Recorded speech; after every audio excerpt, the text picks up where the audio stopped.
دوستو ٹاپک شروع کریں اس سے پہلے ہی یہ جان لینا ضروری ہے کہ ہم اپنی اس خلافت سیریز کی پچھلی ویڈیوز میں ہی یہ جان چکے ہیں کہ کس طرح سے تیسرے خلیفہ یعنی کہ حضرت عثمان غنی رضی اللہ تعالیٰ عنہ کی شہادت ہوئی تھی، اور ان کے بعد کس طرح کے حالات بنے اور کن حالات میں پھر چوتھے خلیفہ یعنی کہ حضرت علی کو اس گدی پر بیٹھایا گیا تھا، اور ان کی شہادت کے بعد خلافت کی راجدھانی یعنی مدینہ کے اندر کیا کیا ہوا تھا اور کس طرح کے حالات میں پھر حضرت علی شیر خدا کو چوتھا خلیفہ چنا گیا تھا۔ اور پھر ہم یہ بھی جان چکے ہیں کہ شام یعنی کہ سیریا کے گورنر حضرت امیر معاویہ نے حضرت علی کی بیعت کرنے سے انکار کر دیا تھا، اور کیوں کیا تھا، ان دونوں کے بیچ کس طرح کے اختلافات ہوئے تھے، یہ سب کچھ ڈیٹیل میں جان چکے ہیں۔ خاص طور سے پچھلی ویڈیو میں ہم نے یہ جانا تھا کہ جب حضرت علی حضرت امیر معاویہ کے خلاف ایک بڑی جنگ کی تیاری کر رہے تھے اور فوج لے کر نکلنے ہی والے تھے، تو اس سے پہلے ہی ان کو حضرت امیر معاویہ کی بجائے نبی علیہ السلام کی وائف یعنی کہ حضرت عائشہ صدیقہ، حضرت طلحہ اور حضرت زبیر کی ایک فوج سے جنگ کرنی پڑی، جس کو اتہاس میں جنگ جمل یا دوسرے ورڈز میں کہوں تو بیٹل آف کیمل کے نام سے یاد کیا جاتا ہے۔ نبی علیہ السلام کی ہی بیوی یعنی حضرت عائشہ صدیقہ سے ہی حضرت علی کی یہ جنگ کیوں ہوئی تھی، یہ سب کچھ بھی پوری ڈیٹیل کے ساتھ پچھلی ویڈیو میں آلریڈی ڈسکس ہو چکا ہے۔ اب ٹائم کو بچاتے ہوئے ڈائریکٹ جنگ صفین پر آتے ہیں۔ جنگ جمل میں فتح حاصل کرنے کے بعد جب حضرت علی بصرہ سے کوفہ کی طرف واپس آئے تو انہوں نے فوراً ہی اب حضرت امیر معاویہ سے جنگ کرنے کے لیے بڑی فوج کی تیاری شروع کر دی۔ جنگی تیاری کے ساتھ ساتھ انہوں نے ڈپلومیسی کا کام بھی نہیں چھوڑا، یعنی کوشش کی کہ شاید صلح سے ہی کام بن جائے۔ وجہ یہی تھی کہ خلافت کا زیادہ تر علاقہ آلریڈی خلیفہ یعنی کہ حضرت علی کے ہی انڈر میں تھا، صرف تھوڑا بہت علاقہ ہی تھا کہ جو الگ تھلگ تھا۔ وہ علاقہ سیریا یا اس کے ساتھ میں لگی ہوئی جو پوری پٹی ہے، مطلب جہاں پر آج کے دور میں فلسطین ہے، یا پھر مصر وغیرہ کے جو ان حضرت عمرو بن عاص کے انڈر میں آیا کرتا تھا کہ جو اس پورے معاملے میں حضرت امیر معاویہ کے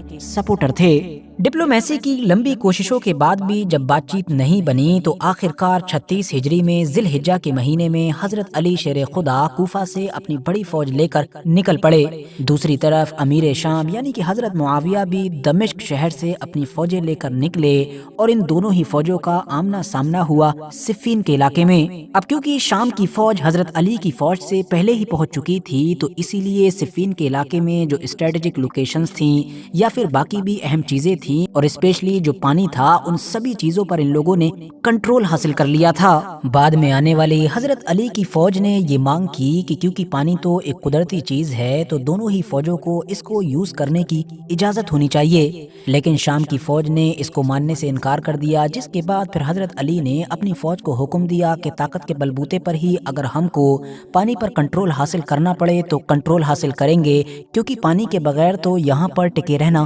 ممکن نہیں ہوگا۔ حضرت علی کے حکم پر پھر کوفہ کی فوج نے طاقت کے بلبوتے پر یعنی جنگ وغیرہ کر کے پانی پر کنٹرول حاصل کر لیا۔ پانی پر کنٹرول آ جانے کے بعد اب حضرت علی نے اپنی فوج کو حکم دیا کہ جتنا استعمال کرنا ہے کرو، اور باقی جو مخالف فوج ہے اس کو بھی کرنے دو۔ دوستو ویسے یہ جنگ تو 36 ہجری ذی الحجہ کے مہینے میں ہی شروع ہو گئی تھی، لیکن شروعاتی دور میں یہ کافی معمولی تھی۔ ہوتا یہ تھا کہ ہر دن صبح ہوتے ہی دونوں فوجیں آمنے سامنے آتی تھیں۔ دونوں فوجوں میں سے جو بہادر لوگ ہوتے تھے وہ باہر نکل کر آتے تھے، اپنی بہادری کے جوہر دکھاتے تھے، ایک دوسرے سے مقابلہ کرتے تھے، اور اسی طرح سے پورا دن گزر جاتا تھا۔ شام کو دونوں فوجیں اپنے اپنے کیمپس میں چلی جاتی تھیں۔ ذی الحجہ کے باقی بچے ہوئے سارے ہی دن ایسے ہی گزرے، اور جب یہ مہینہ ختم ہو گیا اور اگلا مہینہ شروع ہوا یعنی محرم کا، تو دونوں ہی فوجوں نے اس مہینے میں جنگ نہ کرنے کا فیصلہ کیا۔ جنگ سے خالی اس پورے ہی محرم کے مہینے میں دونوں ہی فوجوں میں ایسے بہت سارے لوگ تھے جو لگاتار صلح کی